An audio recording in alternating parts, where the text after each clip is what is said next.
9, 10 को छोड़ करके बोले थे 14 तक ट्राई कीजिए। उम्मीद है आप लोग सब जो है कोशिश ज़रूर किए होंगे। आप में से कितने लोग ऐसे हैं जो प्रॉब्लम को ट्राई किए, जो होमवर्क मिला था? बनाए से नहीं मतलब है, ट्राई किए। हाथ उठाओ।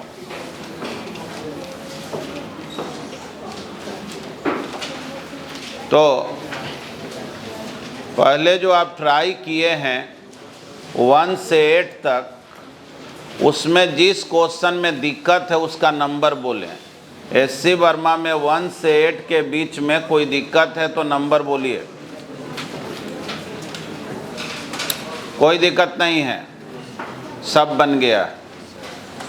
उसके बाद बोले थे कि 9 और 10 को छोड़ दीजिएगा, मोल कंसेप्ट का कुछ कंसेप्ट है उसमें। उसके बाद जो है 11 से 14 तक, उसमें कौन कौन दिक्कत है? 11 नंबर और 12 भी। और बोलिए। अच्छा ठीक है, बताने के लिए हम बताएंगे, तुम नहीं भी पूछोगे तो। आप जो है एनसीईआरटी बुक में भी बोले थे कि चैप्टर 1 जो 12th का है उसको ट्राई करना है। तो क्या आप लोग ट्राई किए एनसीईआरटी बुक? बोलना भी है यस नो। तो एनसीईआरटी बुक में जो है, जो आप ट्राई किए हैं उसमें जो दिक्कत है उसका नंबर बोलें। देखो पहले तो एससी वर्मा के बुक जो हम लोग नंबर लिए वो चैप्टर नंबर 29 है और आप 11, 12 पूछे हैं। और एनसीईआरटी बुक में जो है 6 बोले ना,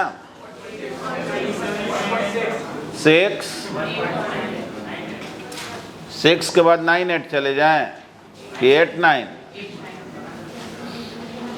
6, 8, 9। अच्छा और बोलो। 10 नंबर, 13 नंबर, 7 नंबर। ठीक है। हाँ, हो सकता है कि थोड़ा डिफरेंट कंसेप्ट हो, जो नहीं पढ़े होगे तो दिक्कत होगा। वो तो जो नहीं होगा तो आगे करेंगे, जो भी होगा क्वेश्चन हम लोग देखते हैं। अब देखो जी, सबसे पहले जो है हम लोग एक कंसेप्ट को सीखते हैं जो पढ़ना तो केमिस्ट्री के बुक में है, लेकिन वो जानना इसलिए ज़रूरी है क्योंकि उसका बहुत ज़रूरत जो है वो फिजिक्स में होता है। आप सब जब मोल कंसेप्ट केमिस्ट्री में पढ़े होंगे तो उस कंसेप्ट को पढ़े होंगे। हम आपको सिंपली एक ट्रिक बता दे रहे हैं जिससे आपका काम थोड़ा आसान हो जाए। जैसे अगर नंबर ऑफ मोल्स मालूम हो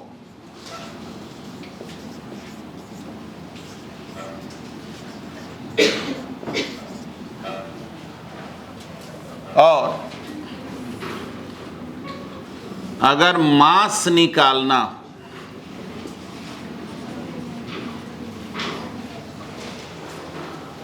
तो ठीक है, 1 मोल के मास को ही मॉलिक्यूलर वेट कहा जाता है या फॉर्मूला वेट कहा जाता है। तो याद रखना, मोल से मास की ओर जाना है, इधर जाना है तो मल्टीप्लाई करना है, और अगर मास से मोल की ओर आना है तो डिवाइड करना है। किस चीज़ से? तो बोलेंगे मॉलिक्यूलर वेट या कहो फॉर्मूला वेट।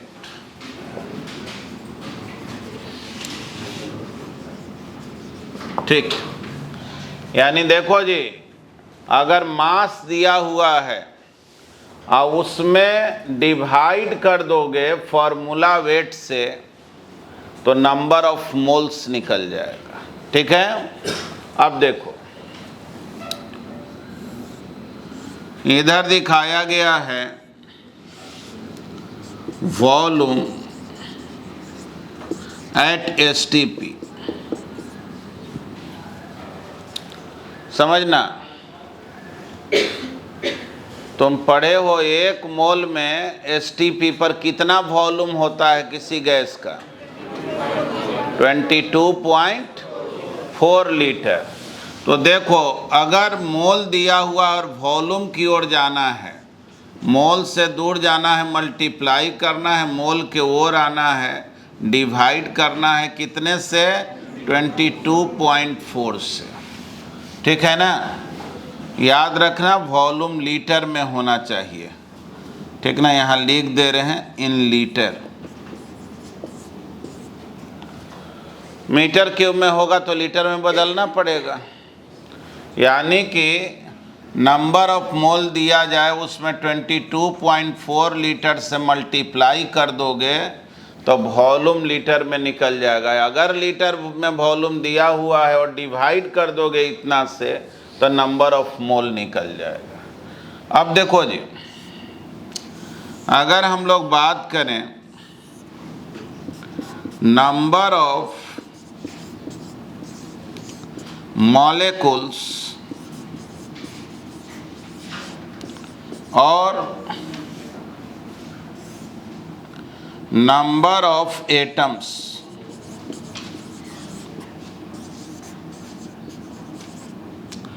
तो आप सबसे ज़्यादा तो यही पढ़ते हैं कि 1 मोल में एवोगाड्रो नंबर के इक्वल मॉलिक्यूल्स होता है। तो देखो, नंबर ऑफ मोल दिया हुआ है, इससे दूर जाना है तो मल्टीप्लाई करना है, और इसके ओर आना है तो डिवाइड करना है। क्या चीज़ से? एवोगाड्रो नंबर से। यहाँ Na जो है वो है एवोगाड्रो नंबर। ठीक। अब देखो जी, अगर बात किया जाए नंबर ऑफ इलेक्ट्रॉन्स का,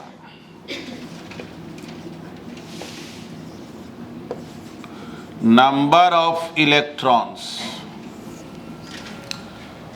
तो जैसे ये नंबर ऑफ मॉलिक्यूल्स या नंबर ऑफ एटम निकल गया, तो देख लो, मान लो 1 मिनट के लिए 1,00,000 एटम का संख्या है, तो नंबर ऑफ इलेक्ट्रॉन क्या होगा? तो 1 एटम में देख लो कितना इलेक्ट्रॉन, या 1,00,000 मॉलिक्यूल के संख्या है तो 1 मॉलिक्यूल में कितना है? मल्टीप्लाई कर दो, यानी इधर जाओगे मल्टीप्लाई करो, इधर आओगे डिवाइड करो, बोलेंगे नंबर ऑफ इलेक्ट्रॉन्स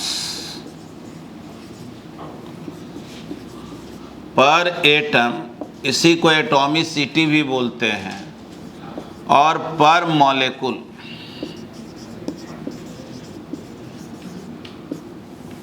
ठीक। जैसे तुमसे क्वेश्चन में कहा गया कि find number of electrons in 100 gram of water, 100 gram water में कितना इलेक्ट्रॉन्स होगा। तो देखो जी, कैसे हम लोग बनाएंगे, नंबर ऑफ इलेक्ट्रॉन्स निकालना है। दिया हुआ क्या है? मास ना। तो देखो, मास दिया हुआ है और निकालना है इलेक्ट्रॉन्स, तो रास्ता बना हुआ है, यहाँ से यहाँ आएंगे फिर यहाँ जाएंगे, ऐसे। समझ गया? तो मास दिया हुआ है कितना? 100 ग्राम। उसमें डिवाइड करो मॉलिक्यूलर वेट से, तो वाटर का मॉलिक्यूलर वेट क्या होता है? H2O का मॉलिक्यूलर वेट 18 ग्राम पर मोल होता है क्या? ठीक। तो बोलेंगे कि 18 से डिवाइड कर दो, क्योंकि मोल की ओर आओगे तो डिवाइड करना है फॉर्मूला वेट से। तो 18 से डिवाइड कर दिए, क्या निकल गया? Number of moles. अब बोलो, अब पहुंचना है नंबर ऑफ मॉलिक्यूल्स।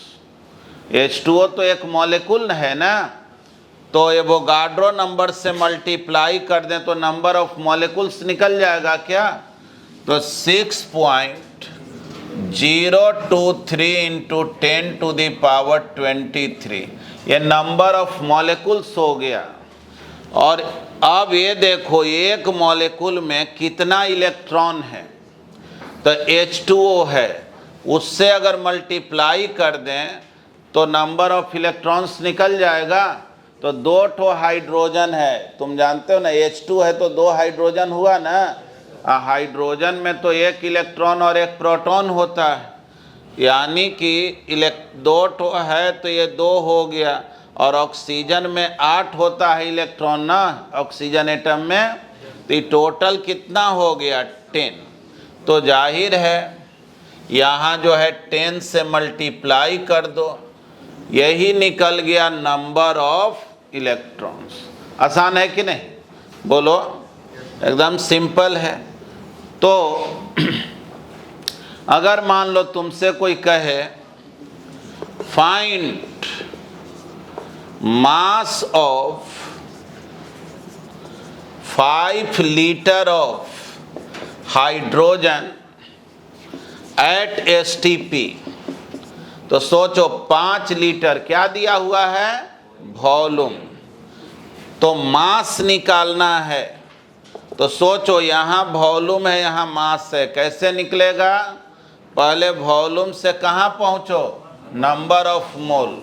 तो वॉल्यूम है 5 लीटर डिवाइडेड बाई 22.4, तब तो ये नंबर ऑफ मोल्स ना निकल गया, इनटू, अब मोल से दूर जा रहे हैं तो फॉर्मूला वेट से, तो हाइड्रोजन गैस है H2, तो 2 से ना 2 ग्राम पर मोल ना मॉलिक्यूलर वेट होता है।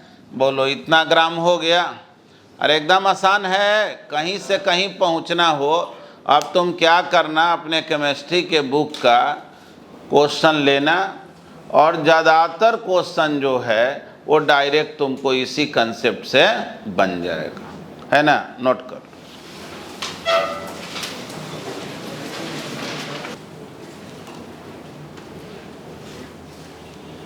NCERT बुक देना।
आप लोग जो टेस्ट दिए थे उसमें आंसर तो ऑलरेडी बताया जा चुका था,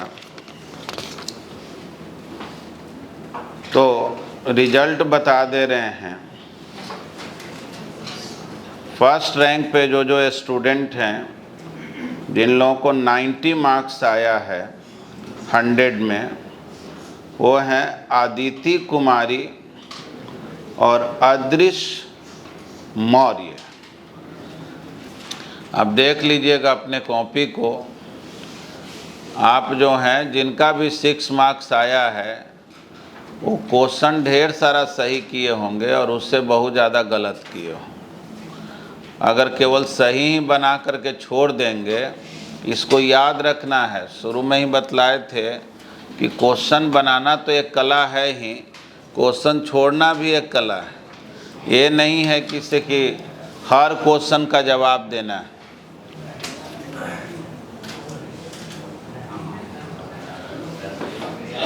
देखिए एनसीईआरटी बुक में कुछ क्वेश्चन जो है जैसे 7 नंबर 8 नंबर ये दोनों जो क्वेश्चन है और 9 नंबर, ये थोड़ा आगे हम लोग पढ़ेंगे इलेक्ट्रिक लाइंस ऑफ फोर्स और डाइपोल के बारे में, तो उसमें हम लोग सीखेंगे 7, 8, 9, 10।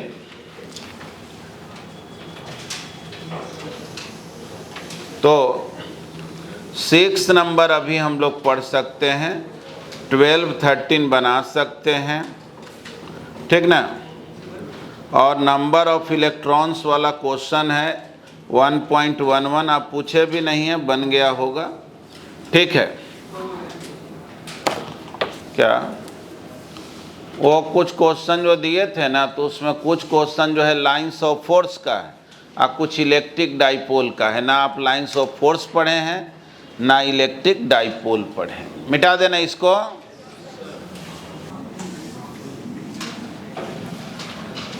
हाँ जी, तो सबसे पहले तो हम लोग जो होमवर्क दिया गया था एस.सी. वर्मा के बुक से, जिसमें आप जो क्वेश्चन पूछे हैं उस क्वेश्चन को पहले डिस्कस कर देते हैं। चैप्टर नंबर 29 में आप उसके एक्सरसाइज का प्रॉब्लम नंबर 11 पूछे। देखिए 11 नंबर प्रॉब्लम में क्या कह रहा है कि गोल्ड न्यूक्लियस है, चलो न्यूक्लियस बन गया। कह रहा है इस गोल्ड न्यूक्लियस का जो रेडियस है वो 6.9 फर्मी। चलो समझना इसको, 1 फर्मी का मतलब होता है 10⁻⁻15 मीटर, यानी कि 6.9 इंटू 10⁻⁻15 मीटर है, ठीक है। जाहिर है गोल्ड न्यूक्लियस है तो न्यूक्लियस के अंदर में प्रोटॉन और न्यूट्रॉन होता है। क्वेश्चन में कह रहा है कि उस दो प्रोटॉन के बीच फोर्स बतलाओ, कूलम फोर्स, जो इस न्यूक्लियस के अंदर लार्जेस्ट सेपरेशन पर है, सबसे ज़्यादा दूरी पर है। तो बोलो तो दो प्रोटॉन के बीच सबसे ज़्यादा डिस्टेंस क्या हो सकता है? तो बोलेंगे कि अगर एक प्रोटॉन यहाँ पर ले लिए तो दूसरा प्रोटॉन यहाँ ले।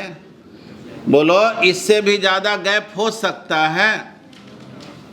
तो पूछा जा रहा कि बतलाओ फोर्स कितना लगेगा दोनों के बीच में।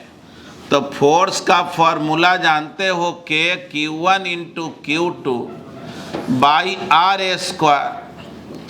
K हो गया 9 इंटू 10⁻⁹। इलेक्ट्रॉन का चार्ज जानते हो 1.6 10⁻⁻19 होल स्क्वायर। और R का मतलब क्या हो गया? बीच का डिस्टेंस। तो रेडियस A है तो 2a ना हो गया, बीच का डिस्टेंस 2 इंटू 6.9 10⁻⁻15 होल स्क्वायर। अब इसको सॉल्व करोगे ना, यही आंसर हो गया। नोट करो 23 से लिखो। इस क्वेश्चन में बस यही ना समझना था कि फर्मी का मतलब क्या होता है, और दो प्रोटॉन अगर लार्जेस्ट सेपरेशन पर है तो बीच का डिस्टेंस क्या होगा। प्रोटॉन का चार्ज तो तुम जानते ही हो क्या होता, लिख लिए। देखें प्रॉब्लम नंबर 12।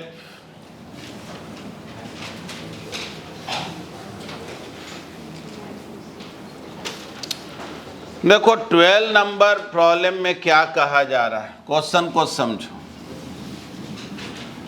इसमें कहा जा रहा है कि दो ठो स्मॉल स्फीयर है। स्मॉल स्फीयर वर्ड इसलिए यूज कर रहा है कि कूलम फोर्स तो जानते हो ना, पॉइंट चार्ज के लिए वैलिड होता है।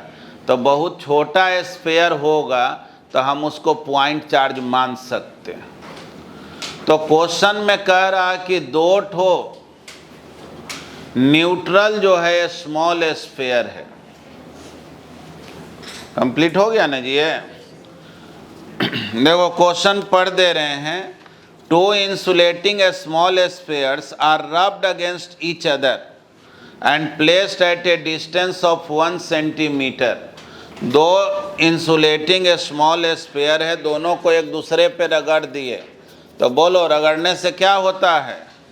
एक से कुछ इलेक्ट्रॉन दूसरे पर चला जाएगा। तो ठीक है, मान लो ये दो ठो स्मॉल स्फीयर है, मान लो इसका n इलेक्ट्रॉन इस पर चला गया तो इस पर चार्ज हो गया -n इंटू ई। इस पर चार्ज क्या हो जाएगा? +n इंटू ई। कारण कि जो इलेक्ट्रॉन लूज करेगा वो पॉजिटिवली चार्ज हो जाएगा और जो गेन करेगा वो निगेटिवली चार्ज हो जाएगा। अब कह रहा है क्वेश्चन में कि दोनों के बीच का जो गैप है वो 1 सेंटीमीटर है।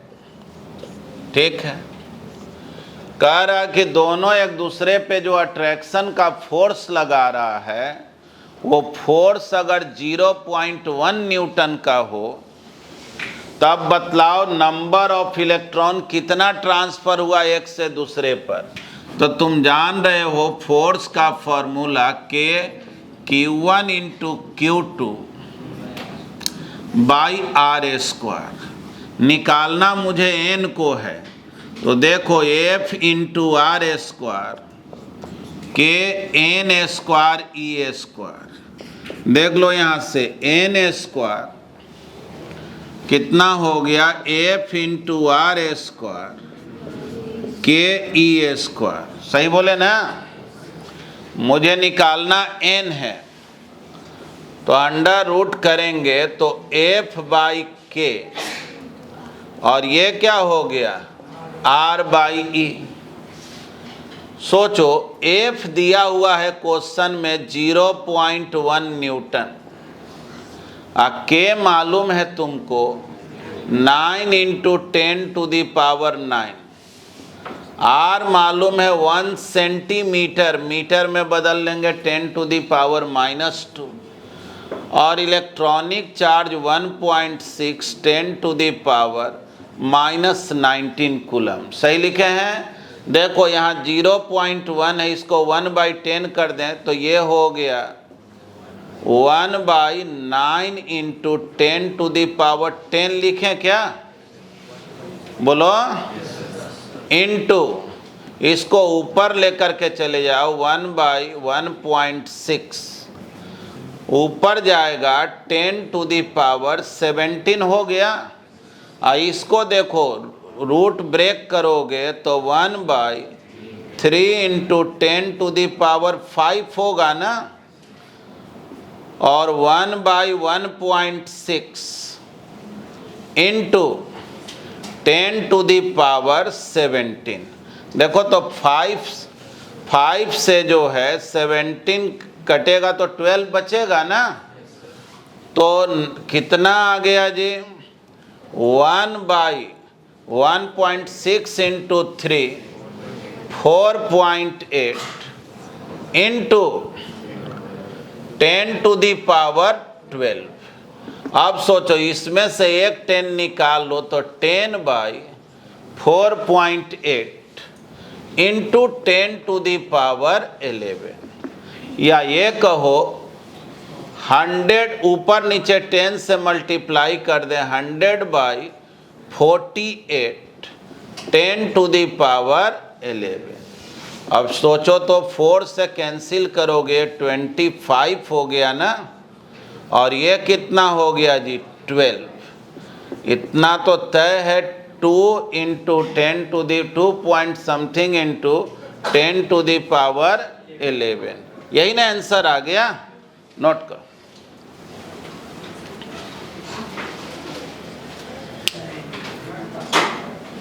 देखो जैसा कि पिछले क्लास में सिखाए थे कि अगर तुम ऐसा फील करते हो कि नहीं मेरा फिजिक्स बहुत कमज़ोर है, मुझे न्यूमेरिकल्स नहीं बनता है, तो उसके लिए तुम जानते हो कि केवल थियरी को पढ़ लेने से न्यूमेरिकल तो बनता नहीं है। न्यूमेरिकल बनाने के लिए उस पर प्रैक्टिस करना होता है। ठीक है, कोई कह देगा कि थियरी आप बहुत अच्छा पढ़े ही नहीं है, ये कौन जज करेगा कि आप वाकई में पढ़ गए हैं। चलो ये सब भी अपने जगह सही है, लेकिन कहने का मतलब है कि न्यूमेरिकल्स पे प्रैक्टिस करना ही पड़ता है, और जितने प्रैक्टिस करेंगे धीरे धीरे हमारे माइंड जो है उसमें कंसेप्ट आने लगता है कि हमको किस जगह कैसे सोचना है।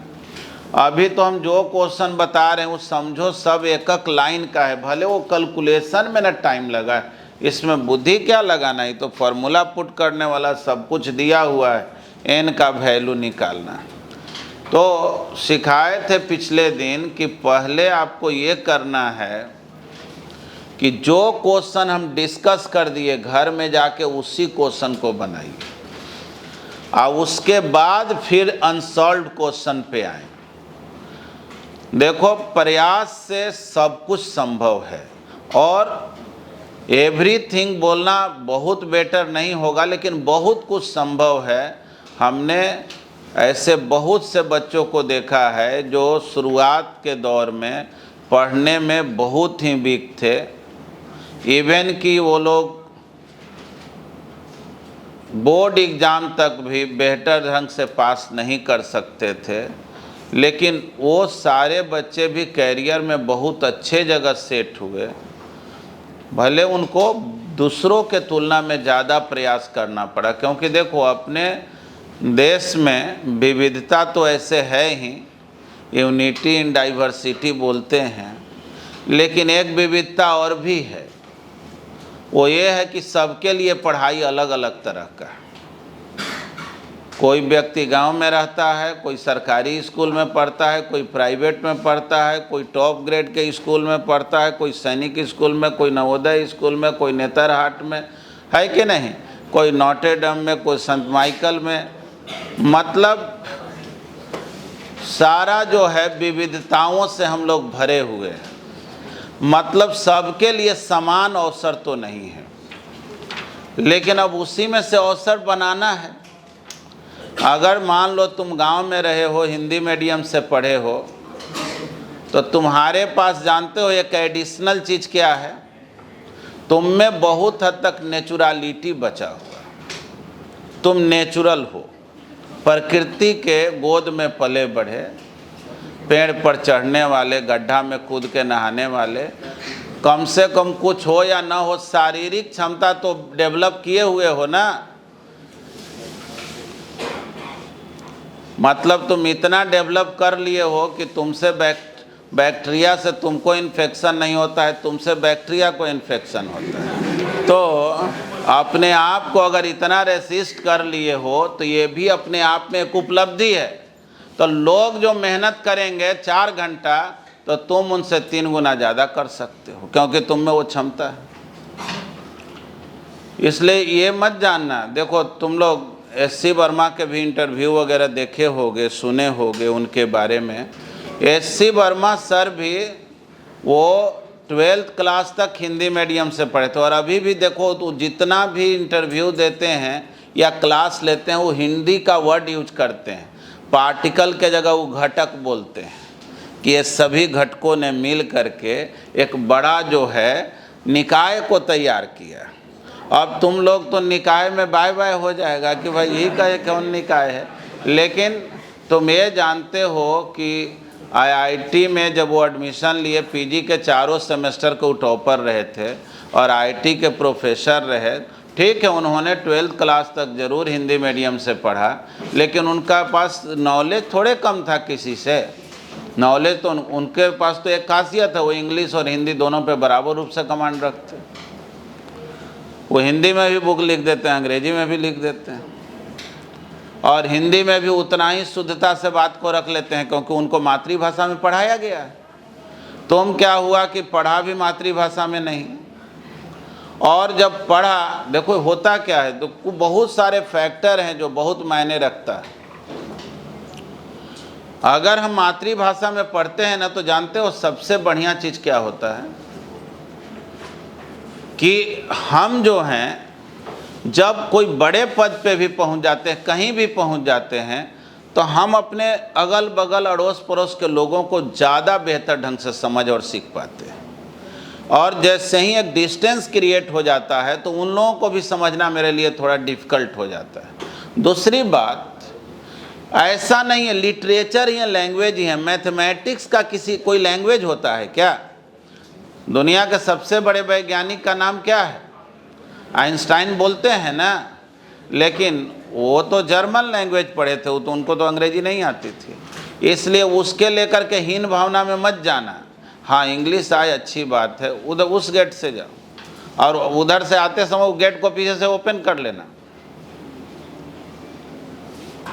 तो देखो, बताना ये चाह रहे हैं कि अपने अभी हम देखे हैं कि 8-10 स्टूडेंट हाथ नहीं उठाया, हम नहीं ट्राई किए हैं।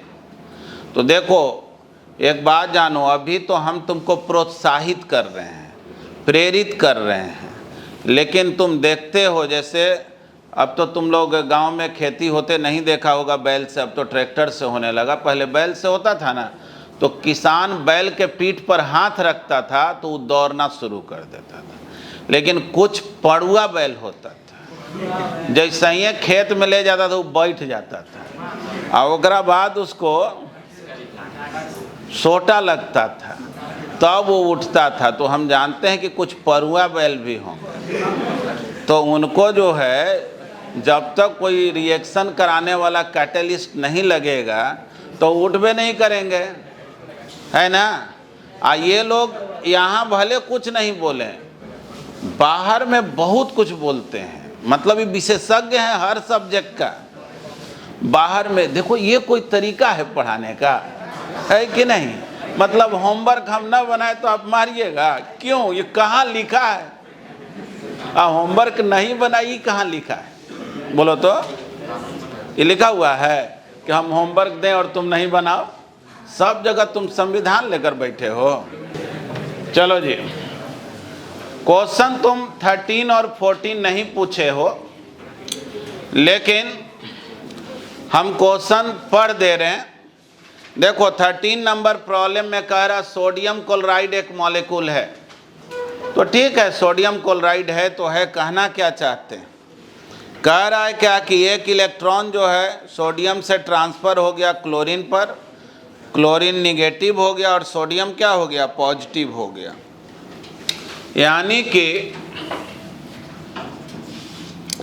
Na+ और Cl- और दोनों को कुछ डिस्टेंस पर रख दिया। यानी यहाँ समझो कि एक प्रोटॉन के इक्वल चार्ज है यहाँ। बोलो जी, बीच का डिस्टेंस कितना दिया है? 13 नंबर, जिसके पास बुक है जल्दी बोलो। 2.75 इंटू 10⁻⁻8 मीटर कि सेंटीमीटर?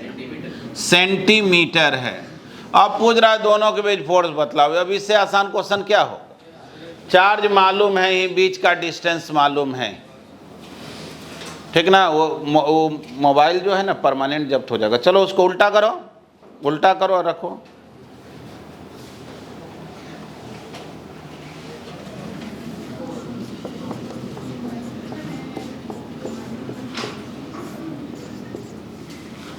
चलो वैल्यू रखो।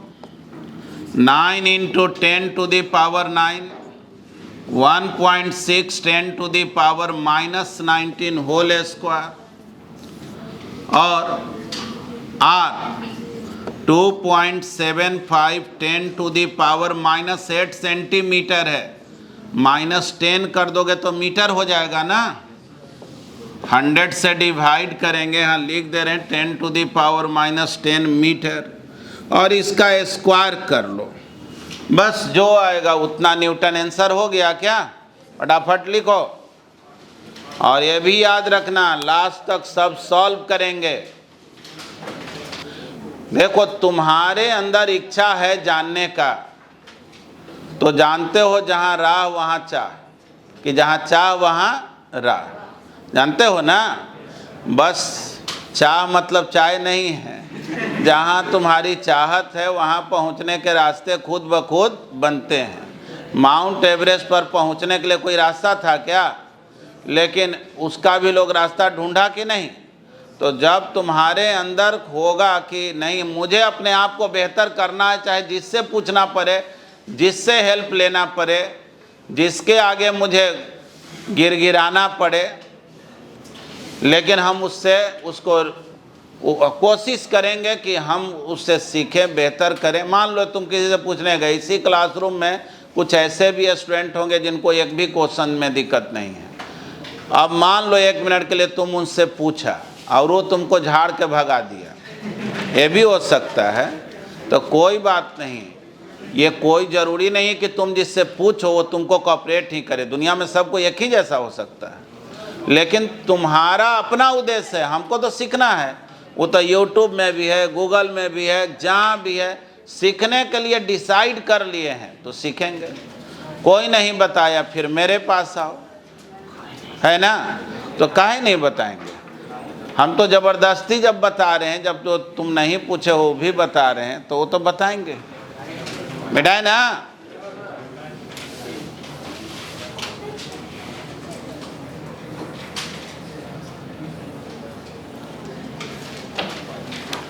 चलो अब हम लोग कुछ बात जो है अलग टाइप का कर रहे हैं, जिसमें वेक्टर का थोड़ा यूज होगा, ठीक ना? एकदम बोर्ड तरफ देखते रहो। देखो जी, जब तुम वेक्टर पढ़ते थे, या मान लो तुम लोग में कुछ लोग ऐसे होंगे जो कहेंगे सर हम वेक्टर पढ़े ही नहीं हैं, तो कोई बात नहीं, अभी जितना सिखा रहे हैं उतना सीख जाओ। हाँ, फिर बता दे रहे हैं। तो वैसे तो तुम जान ही रहे हो, तुम्हारे पास अवसर अनेकों है। इतना जान लेना कि जो तुम अभी तुम्हारा जो कैरियर है और जिसके बेस पर तुम इंजीनियरिंग मेडिकल के बारे में मेडिकल में थोड़ा डिफ़िकल्टी इस सेंस में है, उसके प्राइवेट कॉलेजेज बहुत महंगे हैं। इंजीनियरिंग में तो गवर्नमेंट तुमको पैसा दे देती है, गवर्नमेंट के भी क्रेडिट कार्ड पे तुम 4 साल के पढ़ाई पढ़ सकते हो। तो इतना अच्छा अवसर है, इसको खो दोगे ना झूठ मूठ के कुछ भी करने में, तो फिर जो है वो 15-20 साल के बाद केवल कहानी सुनाने के लिए बचोगे कि हमको भी सर बतलाए थे, फलाने लोग सलाह दिए थे, हम माने नहीं थे, ठीक ना? आने वाले पीढ़ियों को समझाओगे। तो कि देख, उदाहरण कहता है ना, एक कवि जी थे, बहुत दुबले पतले थे, हाइट उनकी 7 फीट थी, लेकिन वजन 45 किलो था। तब क्या हुआ कि एक दिन जो है एक महिला कार से जा रही थी, वो उनको रोकी कि 1 मिनट रुकिए। तो बेचारे खड़ा हो गए, वो अपने बच्चा को कार से उतारी, कही कि देखो अंकल को देख रहे हो ना, हॉर्लिक्स नहीं पियोगे तो ऐसा ही हो जाएगा।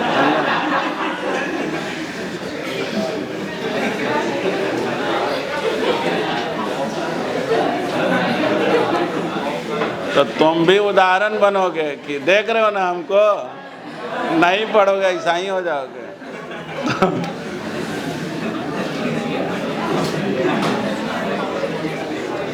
हाँ जी, तो वेक्टर ए और वेक्टर बी, 2 वेक्टर है, बीच का एंगल है थीटा। अगर तुमसे कहा जाए इन दोनों वेक्टर का रिजल्टेंट क्या होगा, तो रूल तो है इसका टेल यहाँ लाओ, और जो रिजल्टेंट होगा उसका फॉर्मूला होता है, यानी दोनों को ऐड करेंगे 2ab cos थीटा। और ये जो रिजल्टेंट जो एंगल बनाता है वेक्टर ए के साथ, tan alpha equal to b sin theta by a plus b cos theta. मतलब कि अल्फा अगर निकालना हो तो इस फॉर्मूला को यूज में लाओ। लेकिन इसी में जानो, if magnitude of A is equal to magnitude of B, अगर ए और बी का लंबाई इक्वल हो, मैग्नीट्यूड इक्वल हो, तब जानना कि ये जो रिजल्टेंट है, इतना बड़ा फॉर्मूला याद नहीं करना है, 2a cos थीटा बाई 2, ठीक ना। रिजल्टेंट क्या हो गया, 2a cos थीटा बाई 2, और ये जो अल्फा है वो सीधे हो जाएगा थीटा बाई 2। यानी दोनों अगर इक्वल हो ना तो रिजल्टेंट ठीक 20 से पास करता है। क्लियर है बात। ऐसे देख लो, ये एंगल जो है वो थीटा बाई 2 है कि नहीं, ये भी एंगल कितना है, थीटा बाई 2। तो देखो अगर ये दोनों इक्वल हो, बोलो तब जो एक मिनट, यहाँ पे दोनों ठीक 20 से नहीं पास कर रहा, ये तो इस फिगर के लिए बना दे रहे। जैसे मान लो वेक्टर ए और वेक्टर बी इक्वल जब रहे, तो इक्वल जब रहे ना तब जो रिजल्टेंट है ठीक 20 से पास करता है, थीटा बाई 2 थीटा, क्योंकि पूरा एंगल तो थीटा है ना, ये पूरा एंगल है थीटा। तो देखो सबसे आसान तरीका कैसे सोचने का है, रिजल्टेंट इधर है ठीक 20 से पास कर रहा है, रिजल्टेंट कितना होगा, तो बोलेंगे कि ये एंगल थीटा बाई 2 है, तो वेक्टर ए के लिए बोलो a cos थीटा बाई 2 और बी के लिए क्या बोलो b cos थीटा बाई, तो a cos theta by 2 plus b cos theta by 2, और a और b इक्वल है ना, तो सोचो ना a cos theta by 2 plus b cos theta by 2, और दोनों इक्वल है तो यहाँ भी a लिख सकते हैं, तो बोलो यही आ जाएगा कि नहीं। तो खैर तुम सीधे याद रखना कि ए और बी अगर दोनों वेक्टर इक्वल हो तो हम सीधे ये फॉर्मूला यूज करेंगे, ठीक है। ये तुम नोट में लिख लो क्योंकि आगे यूज में ये सब आने वाला।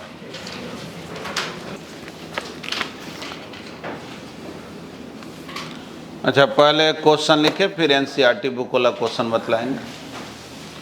क्वेश्चन एक लिखें,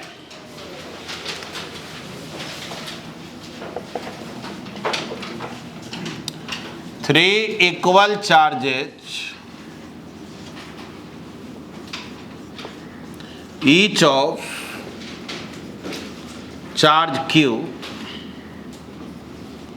are placed at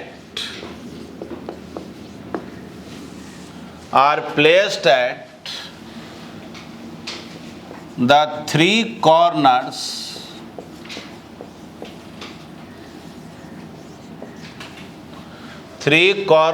of an equilateral triangle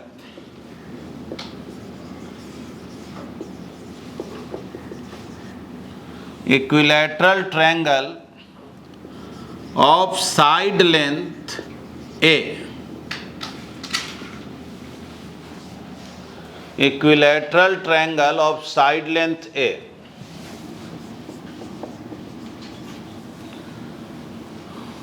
find net force acting on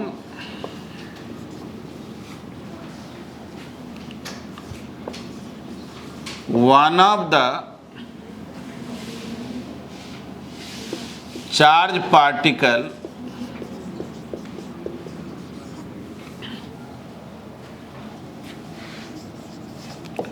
due to the rest of two charges.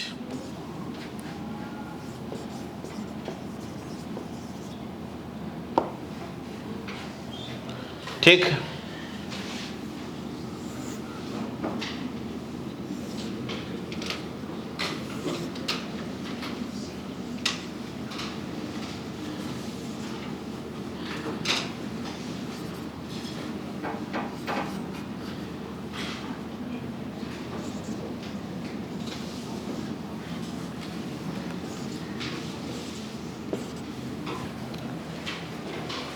चलो समझो इसको। कह रहा कि तीन ठो पार्टिकल है और तीनों जो है इक्वल वैल्यू ऑफ चार्ज लिए हुए। कोई एक चार्ज पर नेट फोर्स बतलाओ कितना हो। चलो देखो कैसे बनाएंगे इसको। कोई एक चार्ज पर देखो, मान लो तुम इस पर देख रहे हो, किस पर देखें, जो जिस पर बोलो उस पर देख ले। इस पर देखे, इस पर देख, कोई एक पर देखना है।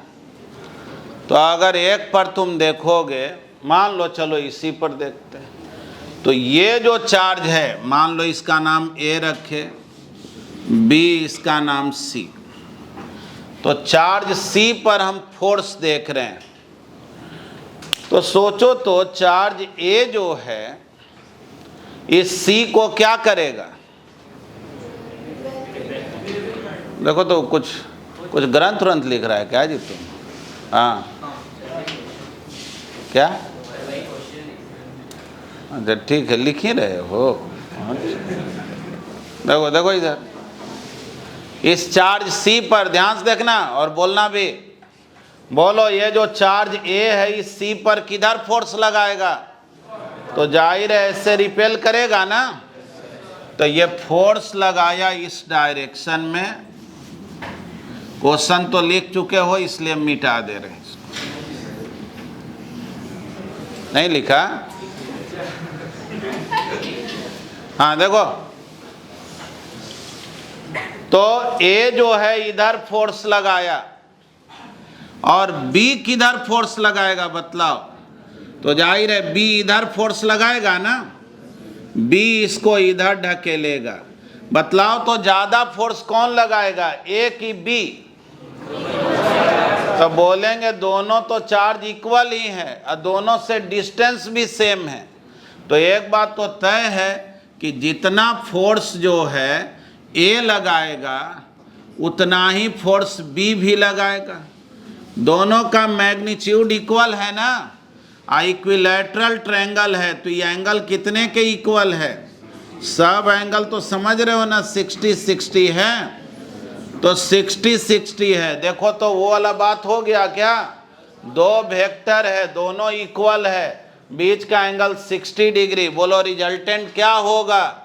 रिजल्टेंट हो गया, यानी एक बात तो जानो, रिजल्टेंट ठीक बीच से पास करेगा ना।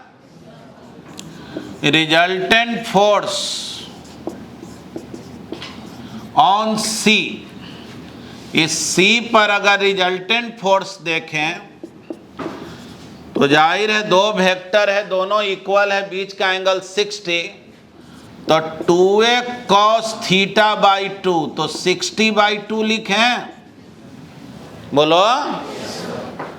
और F के जगह क्या लिखें? F इन दोनों के बीच लगने वाला फोर्स है, तो KQ into Q by A square, यानी 2KQ square by A square. आइए तो cos 30 हो गया। cos 30 क्या होता है? √3/2, यानी √3KQ square by A square. बोलो यही आंसर हो गया क्या? और डायरेक्शन पूछा जाए रिजल्टेंट फोर्स का, तो तुम जानते हो ना, दो वेक्टर जब ठीक इक्वल रहेगा मैग्नीट्यूड में, तो रिजल्टेंट ठीक बीच से ना पास करता है। यानी ये पूरा 60 है तो 30-30 पर पास करेगा कि नहीं? यही हो गया रिजल्टेंट फोर्स का डायरेक्शन। क्या समझ पाया? ये इधर ढकेल रहा है, इधर ढकेल रहा है, सीधे ऊपर भागेगा, है ना? नोट करो।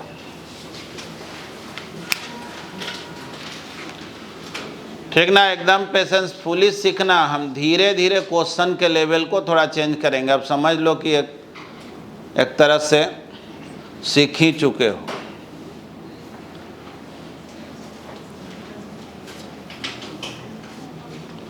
देखो एक जैसे एनसीईआरटी बुक में बहुत नंबर ऑफ क्वेश्चन बहुत ही कम है, उसको अगर फुलफिल करना होगा तो 1 से 2 दिन अगर एक साथ लेकर के बैठ जाए ख़त्म हो जाएगा। लेकिन तुम जान रहे हो एग्ज़ाम उस तरह का है नहीं। एग्ज़ाम जो है उसमें जो क्वेश्चन पूछा जाता है उतना से अगर काम चल जाता तो इतना तो जान लो, तुम में लगभग सारे लोग इसलिए स्टडी नहीं करते हैं कि उनको बहुत ज्ञान हो जाए साइंस के बारे में और वो साइंस और टेक्नोलॉजी में देश का योगदान करें, बल्कि वो चाहते हैं कि किसी भी तरह से भाई मेरा पहले तो 12th अच्छा हो जाए और कहीं लाइफ कैरियर सेट हो जाए, ठीक ठाक जीवन में कमाने खाने लगे और देखो है ही यही ओरिजिनल बातें है, और यही चीज़ जानते हो ना सब्जेक्ट से इंटरेस्ट बनने देता है, ना ही वो बहुत अच्छा सीखने देता है। अगर तुम्हारे पास ये फ्रीडम होता कि जो चीज़ तुम सीखना चाहते हो वो सीखो, तो तुम उस फील्ड में बहुत अच्छा करते। लेकिन अब दिक्कत तो ये है, जाहिर है हम लोग दुनिया में सबसे ज़्यादा जनसंख्या रखने वाले देश, सबसे ज़्यादा कंपटीशन है आपस में, तो तकलीफ़ें ज़्यादा है, निर्माण कम है, सृजन कम है, उपभोग ज़्यादा है, तो दिक्कत तो है। देखो मानव भी एक संसाधन होता है, तुम लोग समझते हो ना संसाधन का मतलब कि वो भी एक डिवाइस है जो नेचर ने बना के भेजा है, जिसको आदमी उपयोग कर सकता है। यानी इंसान का ज़्यादा होना समस्या ही नहीं है, बहुत सारे समस्याओं का निदान भी हो सकता है। लेकिन समस्या तब बन जाता है, जैसे मान लो तुम्हारे घर में ढेर सारे फैन जो हैं रखे हुए हों, और तुम पूरे घर में एक आदमी रहते हो, तो वो जितना भी फैन रखा हुआ वो अपने आप में क्या हो गया, समस्या हो गया। जबकि फैन तो काम के लिए था, कोई ऑपरेटस काम के लिए है, लेकिन उसका उपयोग नहीं हो रहा है। जैसे हमारा जो यूथ है, हमारे देश में 60 से 65% यूथ है।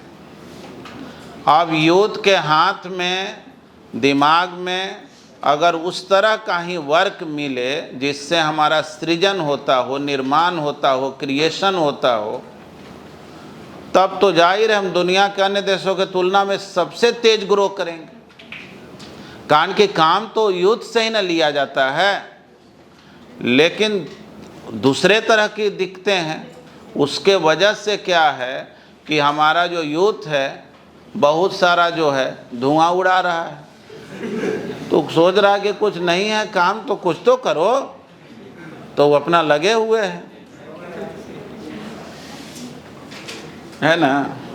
तुम लोग नहीं हो उसमें से, लेकिन हाँ वो जो तुम्हारे 2-4 साल बड़े पूर्वज हैं, वो लोग तुमको ज़रूर जो है जीवन के फलसफा सिखाएंगे, और तुमको जो है अपने जैसा बनने के लिए प्रेरित करेंगे। लिख लिया ना? ठीक है, चलो आ जाओ इस क्वेश्चन को देखो।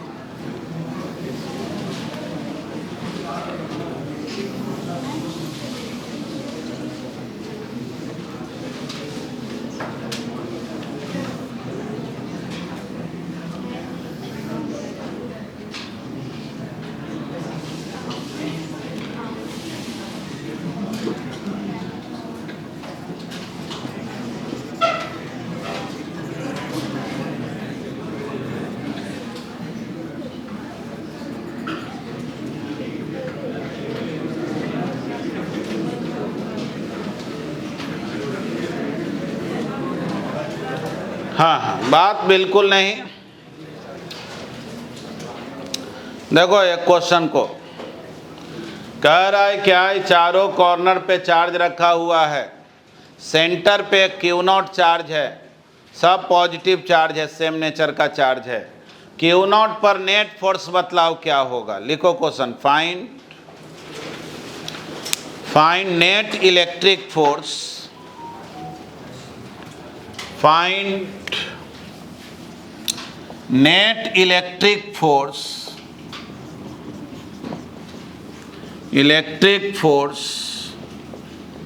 acting on Q0।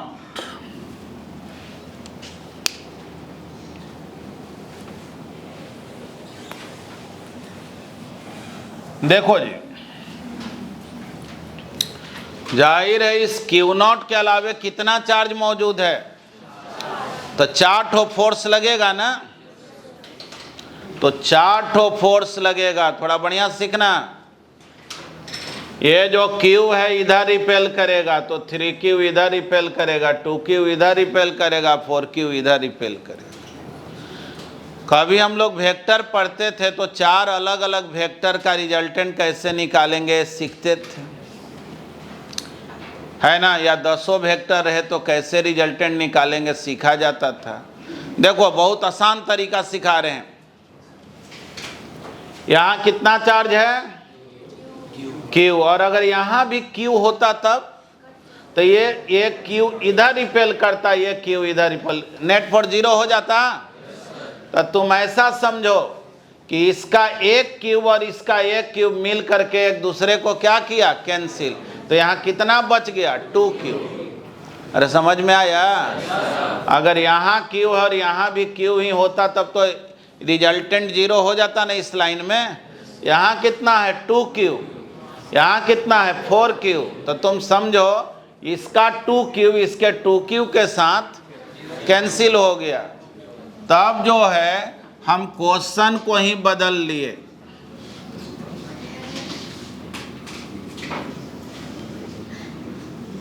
देखो अब क्वेश्चन बदल लिए। यहाँ पर कितना चार्ज, 2 क्यूब, और यहाँ भी कितना चार्ज, 2 क्यूब।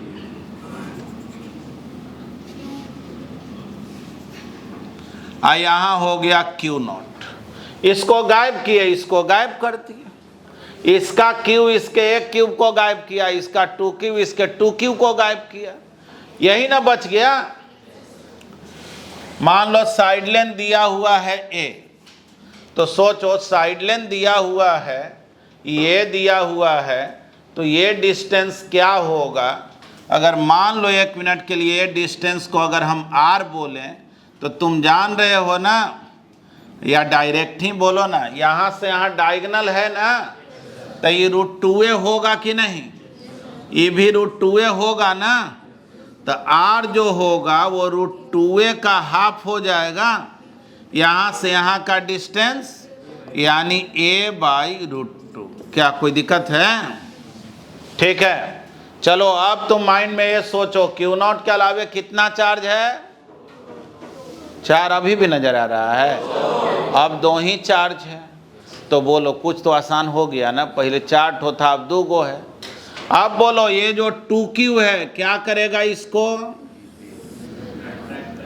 अट्रैक्ट करेगा, नहीं कि नहीं, बहुत देर से रिपेल कर रहे थे अब अट्रैक्ट करेंगे, है कि नहीं, बुड़बक। अरे ये भी पॉजिटिव है, ये भी पॉजिटिव है, तो रिपल्सन ना होगा। तो चलो इधर फोर्स लग गया F। अब बोलो ये जो 2Q है इस Q0 को इधर रिपेल करेगा ना, इधर फोर्स लग गया F।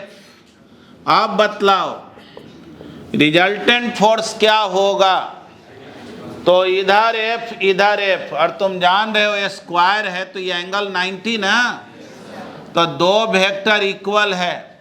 रिजल्टेंट फोर्स क्या होगा, रिजल्टेंट फोर्स ऑन Q0। तो तुम अभी पढ़े हो 2 वेक्टर इक्वल रहे तो 2a cos θ/2, तो 2f cos θ/2 यानी 90/2 बोले। अब बतलाओ f का वैल्यू। तो f तो इन दोनों के बीच लगने वाला फोर्स है, के 2Q इंटू Q0/r²। वो भी r के जगह क्या लिखेंगे, a/√2²। और cos 45 कितना, 1/√2। बोलो बन गया कि नहीं। वो ये देखो ये √2 का स्क्वायर 2 हो गया ना, 2 ऊपर जाएगा, 2 इंटू 2 इंटू 2 8 के Q इंटू Q0/√2a²। तुम चाहो तो इसको ऐसे कर सकते हो 4√2। अरे 8 को 4 इंटू 2 लिख दिए ना, 2/√2 √2 हो गया, के Q इंटू Q0/a²। देखो एकदम आसान हो गया कि नहीं। ये क्वेश्चन देखने में जितना टफ लग रहा था, थोड़ा सा बुद्धि लगाने से ये काम आसान हुआ ना। चलो नोट करो।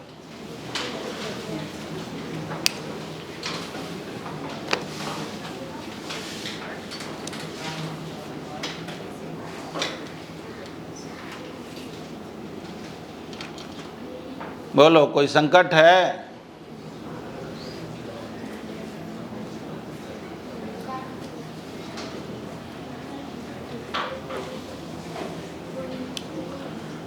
ठीक ना। देखो जहाँ भी समझ में नहीं आए हाथ उठाओ कि हाँ, और स्टेप बताना कि सर यहाँ पे मुझे दिक्कत हो रहा है। लेकिन देखो ये मन में संकल्प ले लो कि मुझे जो है जितना भी होमवर्क दिया जाएगा वो सब प्रॉब्लम हम बनाएंगे ही, और नहीं बनेगा तो पूछेंगे ही। ठीक ना। थोड़ा देर के लिए थोड़ा शर्म हया है, कभी कभी लगता है ना कोई और नहीं पूछ रहा और हम पूछ रहे हैं तो सब क्या सोचेगा। ठीक ना। पूछना एक सामाजिक काम है। तुम जब क्वेश्चन पूछते हो ना, बहुत लोग धन्यवाद देता है अंदर से तुमको कि चलो कम से कम देखो ये दिक्कत तो हमको भी था लेकिन तुम पूछ के अच्छा किया, इसलिए इसमें पीछे मत हटो। देखो जनरली होता क्या है, लोग पढ़ाते हैं और बोलते हैं कि डाउट जो होगा ना वो डाउट सेशन में आके पूछ ले। और तुम जान रहे हो सेशन कैसा सेशन रहता है, वहाँ डाउट सॉल्व होने से ज़्यादा वो बढ़ जाता है, वो भयंकर डाउट सेशन होता है। इसलिए हम शुरू से ही ये टेक्निक डेवलप किए हुए हैं, जब से पढ़ा रहे हैं कि नहीं तुम पूछो, डायरेक्ट पूछो, जो बनाए हो पूछो, सारे लोग के बीच डिस्कस करेंगे, सब लोग सीखेंगे। जो मान लो बना भी लिया है, हो सके शायद हम अलग मेथड से उसको बताएं, इसलिए ये हैबिट डालना है। अब जैसे देखो तुम लोगों में कुछ बच्चों का दिक्कत क्या है, वो कोई भी पर्व हो त्यौहार हो वो 2 दिन 3 दिन पहले जो है निकल जाएंगे, और वही निकल करके 3 दिन बाद आएंगे एकदम मस्ती में। कहते हैं कि भाई जिंदगी में कुछ और है, वो पूरा ज्ञान इतना सीखे हुए हैं ना। तो हम बोले कि क्या कुछ दिक्कत हो गया, क्या तबीयत खराब हो गई? बोले कि नहीं, लोग आने ही नहीं दे रहा था, और कुछ है ज़िंदगी में। हम बोले कि देखिए ज़िंदगी में कुछ और है या नहीं है, लेकिन जो लोग हैं ना वो भी रहेंगे नहीं। अगर आप बहुत कमज़ोर हो जाएंगे ना तो कोई रिश्ता नाता भी बचता नहीं है। कमज़ोर और गरीब रिश्तेदारों को कितने लोग पूछते हैं, समझे बात को। अपने आप को मजबूत करोगे ना तो दोस्ती भी मजबूत होता है, नाता भी मजबूत होता है। तुम अगर बिखर जाओगे लोग देख करके रास्ता बदल लेंगे, समझे बात को। इसीलिए तुम लोगों को बतलाते हैं कि चमन में खिलोगे जब तुम चांद तारों की तरह। ठीक ना। जीवन में जब तुम आगे बढ़ोगे, तरक्की करोगे, चमन में खिलोगे जब तुम चांद तारों की तरह, पग वही रहेंगे पर हर शख्स बदल जाएंगे।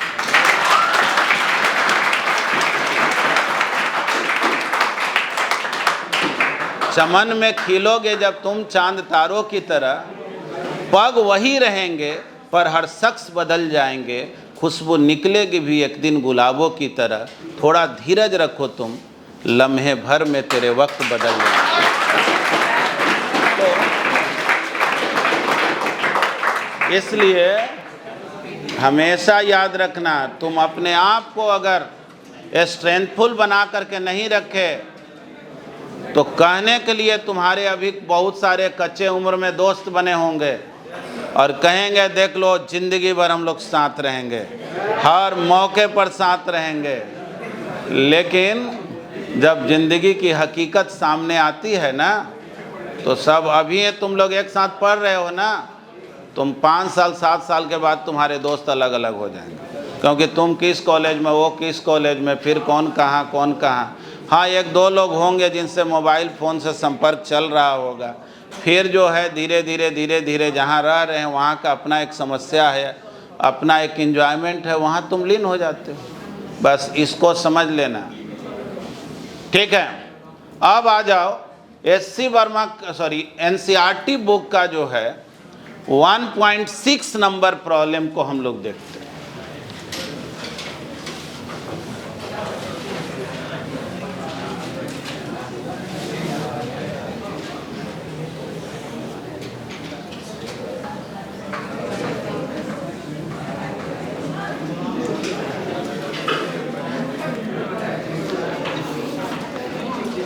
हाँ जी, देखो क्वेश्चन क्या है, कह रहा 4, ध्यान सुनो जी, वैसे नहीं, एकदम कंसंट्रेशन बना करके रखो। कह रहा है क्वेश्चन पढ़ दे रहे हैं, 4 point charges 2 microcoulomb -5 microcoulomb 2 microcoulomb -5 microcoulomb, ठीक है, आर प्लेस्ड या are located at the corners of a square ABCD, ठीक है। तुम देख लेना, तुम में से ज्यादातर स्टूडेंट इस क्वेश्चन का जवाब देगा। चलो ये स्क्वायर है, कितना चार्ज है, 2 माइक्रोकुलम -5 माइक्रोकुलम, फिर यहाँ है 2 माइक्रोकुलम -5 माइक्रोकुलम, और पूछा क्या जा रहा है, कह रहा सेंटर पे 1 माइक्रोकुलम चार्ज है। सेंटर पर जो चार्ज है वो कितना है, 1 माइक्रोकुलम, जिससे हम पूछेंगे वो जवाब देगा। कह रहा ये बतलाओ जो सेंटर पर रखा हुआ पार्टिकल है उस पर नेट फोर्स कितना होगा, what is the force on A charge 1 microcoulomb placed at the centre of a square. Centre पे जो पार्टिकल रखा हुआ है उस पर फोर्स कितना होगा, Q0 का वैल्यू दिया हुआ है 1 माइक्रोकुलम, ठीक है। बढ़िया से इधर देखो, जो एकदम समझता है कि हमसे तो खैर बनने उनने को है नहीं, हम जानते हैं सर, बहुत बार कोशिश करके देख चुके हैं, ऐसे कितने लोग हैं। चलो बढ़िया है कि कोई नहीं है।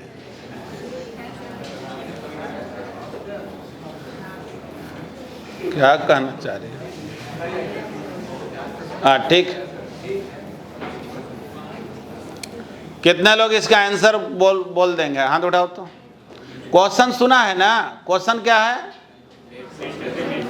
कुछ लोग तो जानते हो क्वेश्चन भी नहीं सुन रहा है, क्योंकि देखिए सर क्वेश्चन सुनेंगे तो फिर आंसर सोचना पड़ेगा, हम क्यों क्वेश्चन सोचे, है कि नहीं। आखिर इस सब में कुछ रखा है, कुछ क्या लेकर आए हो, क्या लेकर जाओगे, है कि नहीं।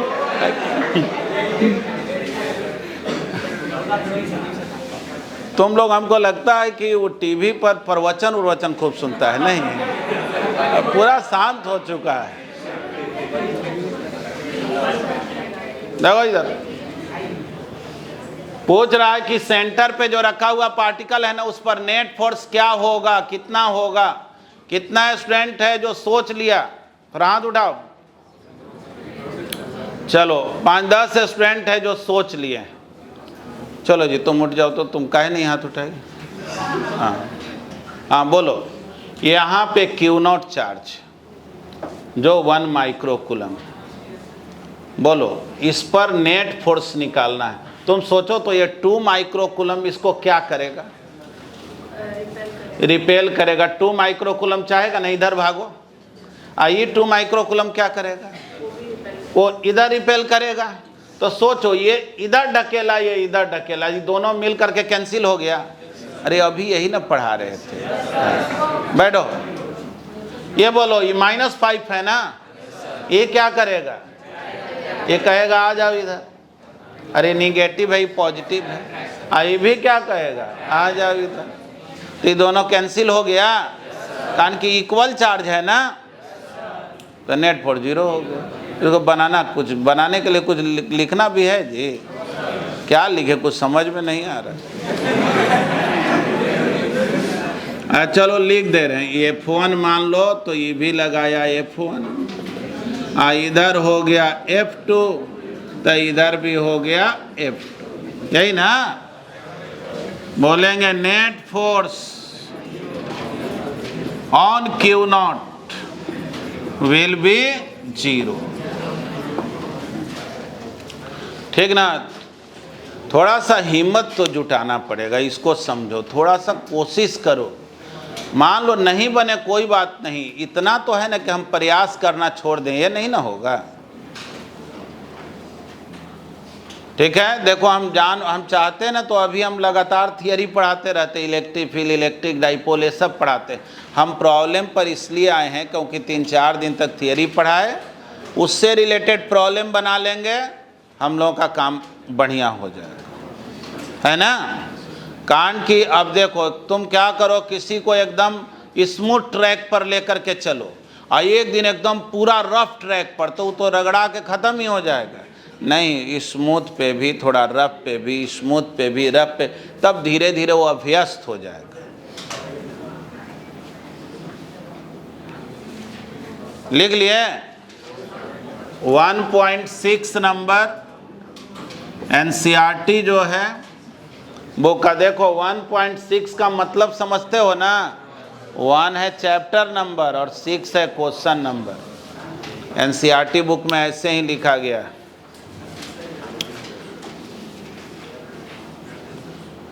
देखो जी, कुछ क्वेश्चन जो तुम पर साइकोलॉजिकल प्रेशर बनाता है।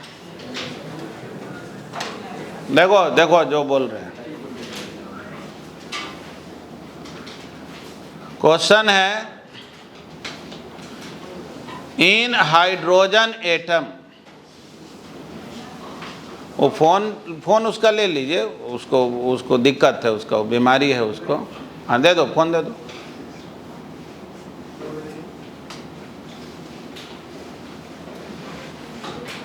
देखो गलती, अगर मान लो, वैसे तो क्लास में आना, फ़ोन को ऑफ कर दो, सबसे बढ़िया बात।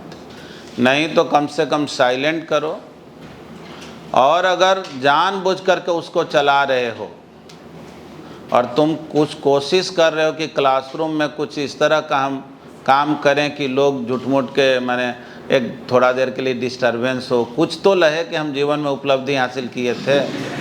हाँ, कुछ लोगों का ये भी होता है कि चलो ही लोग हंस दिया तो चलो हम आज सफल हो गए, ठीक ना। बाद में अगर मान लो कि किसी दिन बेइज्जत हो जाओ तो बहुत दिनों तक दर्द बना रहता है। देखो जी, मिटाई इसको। देखो क्वेश्चन जो है, ध्यान सुनना, कह रहा इन हाइड्रोजन एटम। देखो क्वेश्चन कैसे लिखा जाता है, जिससे 7-8 लाइन में लिखना है।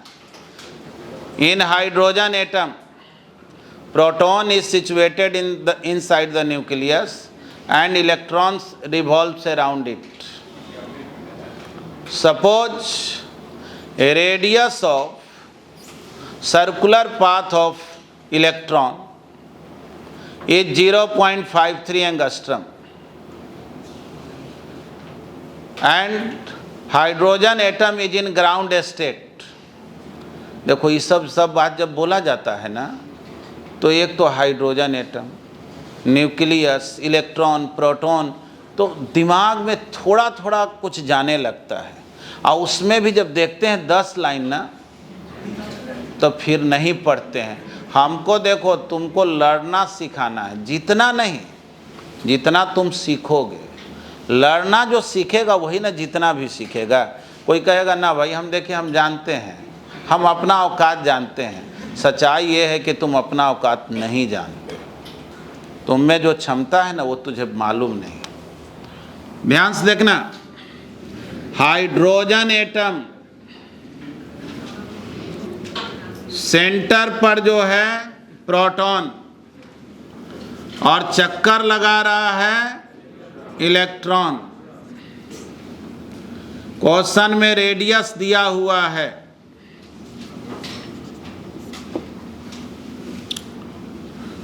ठीक। पूछ क्या रहा, कह रहा ये बतलाओ प्रोटॉन इलेक्ट्रॉन पर कितना फोर्स लगाएगा, बतलाओ। इससे लो लेवल का कोई क्वेश्चन मिलेगा? है बोलो, यही ना हो गया। आर भी दे दिया है 0.53 एंगस्ट्रम, यानी 0.53 इंटू 10⁻⁻10 मीटर। इलेक्ट्रॉन का चार्ज मालूम, आर मालूम, के मालूम, बन गया कि नहीं? बस तुम हिम्मत जुटा के अगर क्वेश्चन पढ़ लोगे तो आंसर तक भी पहुंचोगे। एकदम मन में संकल्प लो कि पूरा क्वेश्चन पढ़ेंगे ही, नहीं समझ में आएगा दोबारा पढ़ेंगे। आंसर देखने की ज़रूरत नहीं है, सॉल्यूशन देखने की कोई ज़रूरत नहीं है। अरे क्वेश्चन ही नहीं समझ में आया तो सोल्यूशन क्या चीज़ का। अब देखो कह रहा क्वेश्चन में कि ये बतलाओ इस इलेक्ट्रॉन का स्पीड क्या होगा। तो देखो तुम में जो भी स्टूडेंट 11th पढ़ा होगा तो सर्कल में कोई भी पार्टिकल जब मूव करता है तो सेंटर की ओर जो फोर्स लगता है वो कितने के इक्वल होता है, mv²/r। बोलो यहाँ से भी पूछेगा, f मालूम है तो भी पूछेगा तो भी निकलेगा कि नहीं। यही क्वेश्चन 18 और 19 होगा SC वर्मा का। नोट करो, 18 में फोर्स पूछेगा, 19 में स्पीड पूछेगा, काइनेटिक एनर्जी पूछेगा। तो ये सब बनेगा कि नहीं। बस थोड़ा सा हिम्मत जुटाना, ट्राई करना। हम ये नहीं कहते हैं तुम बना करके लाना, कोशिश करके आना। जो नहीं बनेगा पूछो, एकदम हम बतलाएंगे, फुल कोऑपरेट करेंगे। लेकिन हाँ ये हमको इतना लगना चाहिए कि तुम अपना कोशिश कर रहे हो, नहीं तो फिर एक तरफा कोशिश से कुछ होने को नहीं। सारा काम तो तुम्हारे लिए ही हो रहा है कि जितना तुम बेहतर बन सको।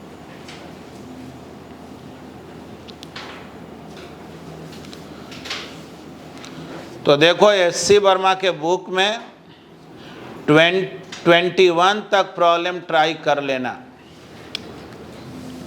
पिछले क्लास में 1 से 14 दिए थे, थोड़ा 15 से दिक्कत होगा। 15 में एक्सपोनेंशियल इक्वेशन है, इन कोई बात नहीं, दिक्कत होगा तो छोड़ देना, वो मेरे लिए। कम से कम जो है 15 से लेकर के 21 तक SC वर्मा में ट्राई करना। NCERT बुक में वो 12-13 बहुत कम क्वेश्चन है, उसमें वो बतलाएंगे, एक ही बार में बहुत सारा हो जाएगा। NCERT बुक को जब पढ़ा लेंगे कुछ और ना पोर्शन तब डील करेंगे। देखो जी कल जो है क्लास को बंद रखा गया है, तुम लोग समझ ही रहे हो, और लेकिन परसों जैसे क्लास था वैसे है, ठीक है। हाँ